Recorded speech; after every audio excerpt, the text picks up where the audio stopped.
कभी सोचा है कि एक मामूली सी चीज जैसे कि मिट्टी का एक ढेला हमें हमारे रिश्तों और हमारी आदतों के बारे में कुछ बहुत गहरा सिखा सकते हैं। चलिए आज एक छोटी सी प्यारी सी कविता के जरिए ये समझते हैं कि कैसे हमारी संगति यानी हमारी कंपनी हमें चुपके चुपके एक नया आकार दे देती है, ठीक वैसे ही जैसे गुलाब की खुशबू एक मिट्टी के ढेले को महका देती है। तो कहानी शुरू होती है एक बेहद शांत और खूबसूरत बगीचे से। जरा सोचिए, एक गुलाब का पौधा जिस पर ना जाने कितने ही सुंदर सुंदर फूल खिले हुए हैं और हवा में बस उनकी मीठी मीठी महक फैली हुई है ना एकदम सुकून देने वाला नजारा। और इसी खूबसूरत से बगीचे में एक छोटा सा लड़का आता है। अब कविता ये तो नहीं बताती कि वो कौन था या कहाँ से आया था, पर उसके आने से ही कहानी में एक मजेदार मोड़ आता है। अब मजे की बात यह है कि वो लड़का उन खूबसूरत फूलों की तरफ नहीं जाता, नहीं, बल्कि वो तो नीचे झुकता है और जमीन से मिट्टी का एक बिल्कुल मामूली सा ढेला उठा लेता है। पहली नजर में देखें तो कुछ भी खास नहीं है ना, बस मिट्टी का एक टुकड़ा जैसा कहीं भी मिल जाता है। तो फिर सवाल ये उठता है कि उस मामूली से दिखने वाले मिट्टी के ढेले में ऐसा भी क्या खास था?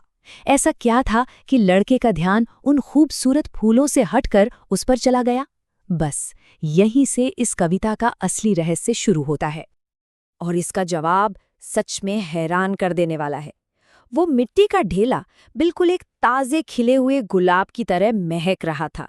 अब सोचिए, ये कैसे हो सकता है? मिट्टी की अपनी ऐसी महक तो होती नहीं, तो फिर ये खुशबू आई कहाँ से? तो इस खुशबू का राज क्या है? चलिए देखते हैं।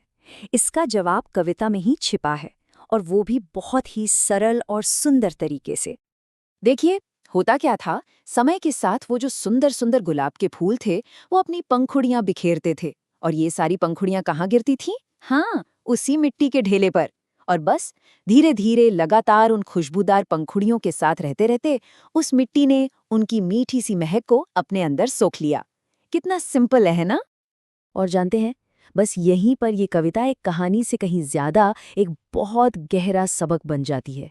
असल में ये कहानी सिर्फ मिट्टी और फूलों की है ही नहीं, बल्कि ये है संगति के फल की।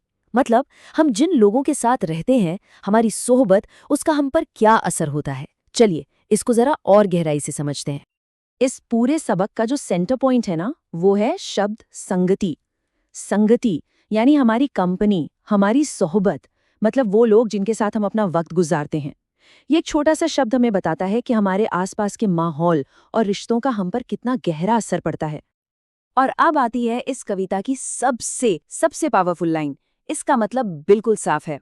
वो मिट्टी इसलिए महकने लगी क्योंकि वो सिर्फ गुलाबों की संगति में थी।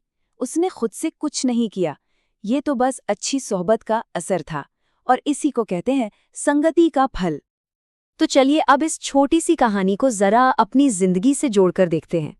ये कविता असल में हमें अपने बारे में क्या बता रही है? हम सब इस मिट्टी और गुलाब की कहानी से क्या सीख सकते हैं? तो देखिए, इस कहानी में जो गुलाब है वो सिंबल है अच्छी संगति का, पॉजिटिव लोगों का, और जो मिट्टी है वो है हम खुद, अपनी सारी पोटेंशियल के साथ। और वो खुशबू है वो अच्छे गुण, वो अच्छी आदतें जो हम अच्छी सोहबत में रहकर सीखते हैं। तो मतलब सीधा सा है, हम सब कहीं न कहीं उस मिट्टी की तरह ही हैं।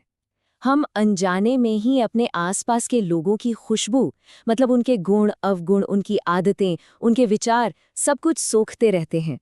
हमारी संगति ही ये तय करती है कि हम कैसे इंसान बनते हैं। और आखिर में ये कविता हमें कुछ बहुत गहरे सवालों के साथ छोड़ जाती है कि अगर हम सब मिट्टी की तरह हैं तो हमारी अपनी महक कैसी है? हम अपने आसपास के माहौल से कौन सी खुशबू अपना रहे हैं? और शायद सबसे ज़रूरी सवाल, हम दूसरों की जिंदगी के लिए गुलाब बन रहे हैं या कुछ और?